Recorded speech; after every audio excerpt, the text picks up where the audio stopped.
Welcome back to the Federal Drive with Terry Gerton on Federal News Network.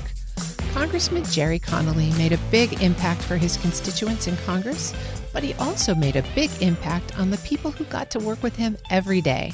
Here to share a glimpse into that daily environment is one of his former staffers and currently the Director of Congressional and State Affairs for the Society for Human Resource Management, Wendy Ginsburg. Wendy, thank you so much for joining me today. I know it's a tough day for you. It is, Terry. Thank you for inviting me, though. Well, I know you worked for Congressman Connolly for several years on his staff. Let's start out with good stuff. What was your fondest memory of him? So there's so many funny Gerry memories. There's one where we went up and did a field hearing in Philadelphia on the Postal Service, one of Gerry's favorite topics. And he was hours out of back surgery. And we drove all the way up, held a hearing, and drove all the way back. And I have no idea how he got through all of that. It was just doggedness. That's what Gerry was all about. If he thought it was important, it didn't matter what got in his way. He just executed on it. There were times where he would just, when anybody sneezed in the hearing room, he would act like a bomb went off.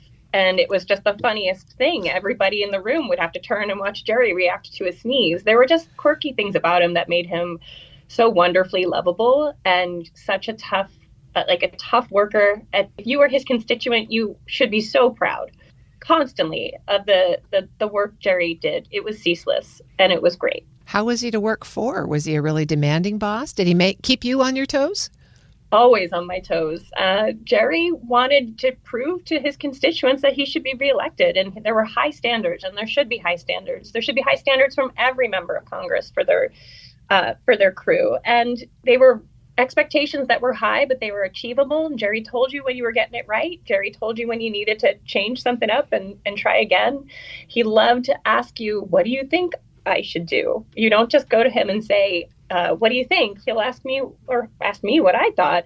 And I would often give him my thoughts on it. And sometimes he would take it and sometimes he wouldn't. But he was always very clear about where to go next and what we needed to get done, what was a priority and what wasn't. It was an office that was efficient and effective. And that's what he wanted government to be, efficient and effective. And he modeled his own office on those very principles. That's great to hear, because sometimes you hear that congressional offices are just hotbeds of conflict and aspirations. And it sounds like he had a very functional organization. He had a wonderful team and he was a wonderful leader. And he expected a lot of us. Like I said, there were days where there were real emergencies. There was an evacuation from Afghanistan, and he wanted people in that office to help people evacuate from Afghanistan. And they were there because they know how important it is. That's a real emergency. And he had expectations that if the world needed him and the world needed us, we would be there.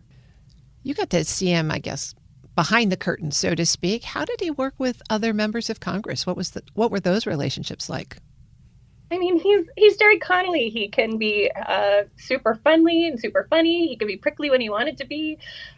He was always funny. He was always Gerry. You always hard on his sleeve. You could not walk down a hallway with him and not have it last 20 minutes. Like it was, he fed off of energy from other people. I would be tired at the end of the day, and he will have just walked back from a late vote, and he would be energized and ready to start up again. He really fed off of working with others and was a real extrovert and just a superb human. Were there certain members that he worked better with than others? One of my favorite memories was being in the hearing room and watching him and Mr. Raskin giggle like schoolboys at some of the nerdiest things I've ever seen. They loved history books. They're both avid readers. And the two of them would just make historical jokes or jokes about like ancient philosophers and giggle like schoolboys together. That was really fun to watch. He had a good relationship with his ranking members too. He had a wonderful relationship with Mark Meadows. Like he could work across an aisle. He could work down a dais. He was just an incredible person who knew his job, but he also knew you had to be courteous and kind to get things done. I'm speaking with Wendy Ginsburg. She's the Director of Congressional and State Affairs for the Society for Human Resources Management and a former staffer with Congressman Gerry Connolly. Wendy, he was such a vocal advocate for the federal workforce. What motivated that passion? well, part of it is his constituency. A lot of them are federal employees and federal contractors. But I think he just knew the passion that federal workers put into their job every single day. They're not there for the paycheck. They're there for the mission, and they're there to serve their country. And he was there to make sure that they could do those things. And he was really passionate about making sure that they could come to work every day and know that if they spoke truth to power, as they should, they could still have a job. He wanted to make sure that there were moonshots, like literal moonshots, that we could find ways to cure cancer, that we could create a human genome, that we could build the internet. And it was okay that we invested in people to make sure that those things happen. And not just the people, the technology that could help them achieve those incredible goals. He was the staunchest advocate for federal employees. And I think that's going to be his main legacy, is that he was their champion, and he will always remain the champion of federal employees. How did you see it play out outside the hearing rooms? That's where I saw him get most animated, but you saw him on a day-to-day basis. He was animated everywhere. Gerry was Gerry. What you saw outside of the hearing room was the same Gerry you saw inside the hearing room, was the same Gerry we saw behind closed doors. He's thoughtful. He's funny.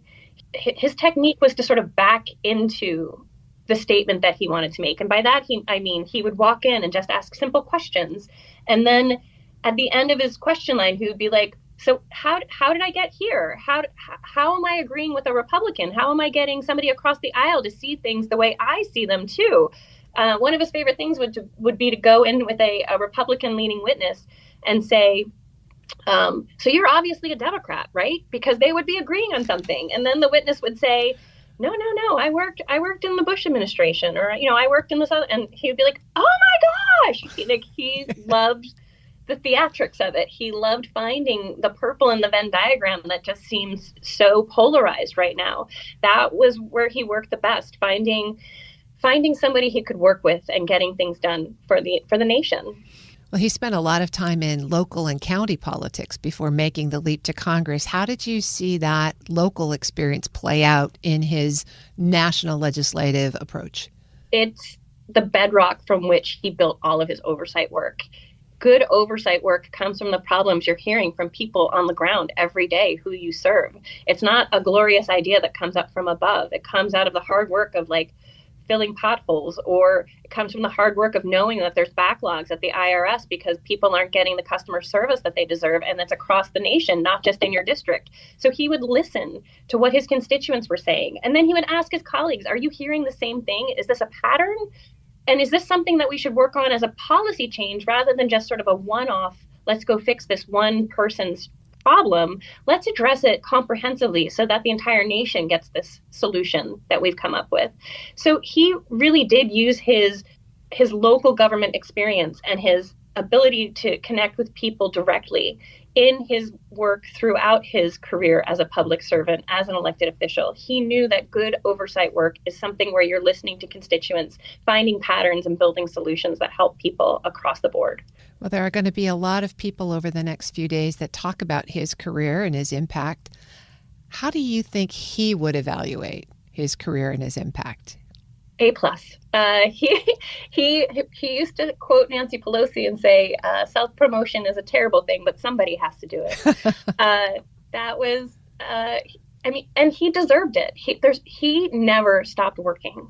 Never stopped thinking about how to make people's lives better in his community, but also across the country and across the globe. He was really like a global thinker, and it never shut off for him. And I think that his legacy is going to be that he fought for people no matter where they were.